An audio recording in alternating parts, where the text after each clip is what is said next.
आता जो स्टॉक नावाचा कार्यक्रम तुम्हाला तर माहीत असणारच. जीवनात काहीतरी मोठं यश मिळवणाऱ्यांना या व्यासपीठावर बोलवलं जातं. त्यांच्या प्रवासाची कहाणी आपल्याला यामार्फत सांगितली जाते. जेव्हा त्यांच्या हातात काहीही नव्हतं, तेव्हा त्यांना कोणत्या गोष्टीचा सामना करावा लागला, यशाच्या मार्गात आलेल्या संकटांवर यांनी कशाप्रकारे मात केली, हे यामध्ये सांगितलं जातं. मुख्य त्या लोकांना इन्स्पायर करणे हा यामागचा उद्देश आहे. पण आपण आता इसवी पूर्व 321मध्ये आहे. यावर्षी चंद्रगुप्त मौर्याने नंद घराण्याचा शेवट करत मगध साम्राज्यावर आपली सत्ता प्रस्थापित केली. आता जर या काळात जो स्टॉक असतं तर आपल्याला याबाबत सर्व माहिती चंद्रगुप्तांच्या तोंडून मिळाली असती. मग आता माहिती कशी मिळवायची? तर आपण एक काम करूया. त्या काळात जे जे साहित्य होतं त्यामध्ये चंद्रगुप्तांबद्दल जी माहिती लिहिलेली आहे त्याचा आधार घेऊया आणि यांच्याबद्दल जाणून घेऊया. या साहित्यामध्ये आहेत जैन आणि बौद्ध साहित्य, पुराण आणि मुद्रा राक्षस यासारखी काही नाटके. आपण आता पुराणापासून सुरुवात करूया. यामध्ये चंद्रगुप्त मौर्य हे शूद्र असल्याचे सांगण्यात आलेलं आहे. चंद्रगुप्ताची आई शूद्र होती, जी की नंद घराण्यातील दरबारामध्ये काम करायची. यानंतर मुद्रा राक्षस हे नाटक आहे, जे विशाखा दत्तने रचलेलं आहे. यामध्ये चंद्रगुप्ताला वृषाला म्हटलेलं आहे. वृषाला म्हणजे समाजातील कनिष्ठ जातीमधील व्यक्ती. पण या उलट बौद्ध साहित्यात चंद्रगुप्त मौर्यांना क्षत्रिय म्हटलेलं आहे. हे पिपली वाहन या कुळातील होते असं यामध्ये उल्लेख करण्यात आलेला आहे. याशिवाय जैन साहित्यामध्येही चंद्रगुप्तांना उच्च कुळातील म्हणलेलं आहे. याशिवाय काही विदेशी साहित्यिकांनी सुद्धा चंद्रगुप्त मौर्य यांच्याबद्दल लिखाण केलेलं आहे. यामध्ये एक ग्रीक साहित्यिक आहेत, जस्टिन. यांनी आपल्या लिखाणात चंद्रगुप्तांना हंबल ओरिजिन म्हणजे कनिष्ठ जातीतील म्हटलेलं आहे. या सर्व गोष्टींचा जर विचार केला तर चंद्रगुप्तांचं योग्य मूळ सांगणं कठीण आहे. पण आपण चंद्रगुप्त शूद्र होते का क्षत्रिय यावर वाद न घालता यांच्या कर्तृत्वाबद्दल जाणून घेऊया. चंद्रगुप्तने पूर्व 321मध्ये जितका भूभाग नंद घराण्याकडे होता तेवढा सर्व भाग जिंकून घेतला. नकाशात दाखवल्याप्रमाणे पूर्व 321मध्ये मौर्य साम्राज्य प्रस्थापित झालं. पुढे अवघ्या 5 वर्षातच चंद्रगुप्ताने भारताचा संपूर्ण वायव्य भाग मौर्य साम्राज्याच्या आधिपत्याखाली आणला. आता तुम्हाला सेल्युकस निकेटर आठवत असेल. आता तो मौर्य साम्राज्याचा नवीन शेजारी बनला.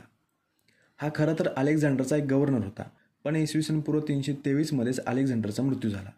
त्यामुळे आता या भागावर सेल्युकस निकेटर राज्य करत होता. पुढे पूर्व 305 साली चंद्रगुप्त मौर्याने सेल्युकस निकेटरचा पराभव केला. पुढे या दोघांमध्ये तह झाला.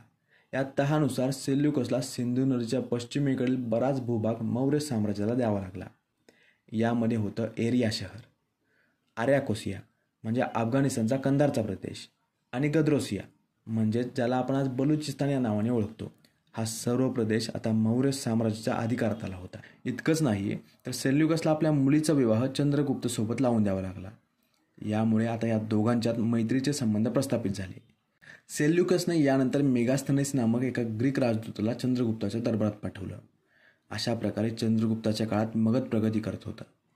यानंतर काळ होता पूर्व 297चा. भद्रभाऊ चंद्रगुप्तांना भेटण्यासाठी दरबारात दाखल झाले. दरबारात त्यांनी गंगा नदीच्या खोऱ्यात भीषण दुष्काळ पडणार असं भाकीत केलं. आणि आश्चर्यचकित करणारी बाब म्हणजे त्यांनी या दुष्काळाचं कारण चंद्रगुप्त मौर्य असल्याचे सांगितलं. मगध साम्राज्य वाढवण्यासाठी, त्याचा विस्तार जलद गतीने करण्यासाठी चंद्रगुप्ताने जी हिंसा केली आहे त्याचाच हा परिणाम आहे असा आरोप भद्रभाऊने केला.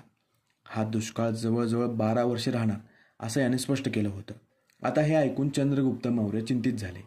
त्यांनी केलेल्या हिंसेचा आता त्यांना पश्चाताप होऊ लागला.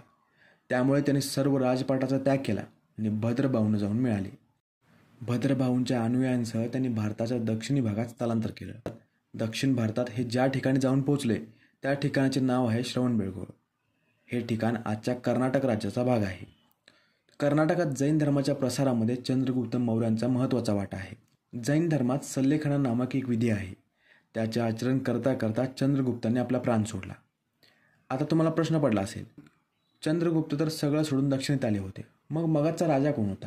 तर चंद्रगुप्ताने संन्यास घेण्याच्या अगोदर आपल्या मुलाला म्हणजे बिंदुसारला मगधचा राजा घोषित केलं होतं. बिंदुसार एक कर्तबगारी राजा होता. त्याने मगध साम्राज्याचा 4ही बाजूने विस्तार केला. बिंदुसारने पूर्व 297 पासून ते 272 पर्यंत मगध साम्राज्यावर राज्य केलं. बिंदुसारबद्दल आपण एका स्वतंत्र व्हिडिओमध्ये माहिती घेऊया. आय होप हा व्हिडिओ आपल्यासाठी इन्फॉर्मेटिव्ह असेल.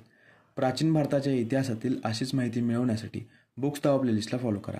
Thank you for watching and supporting books तावा.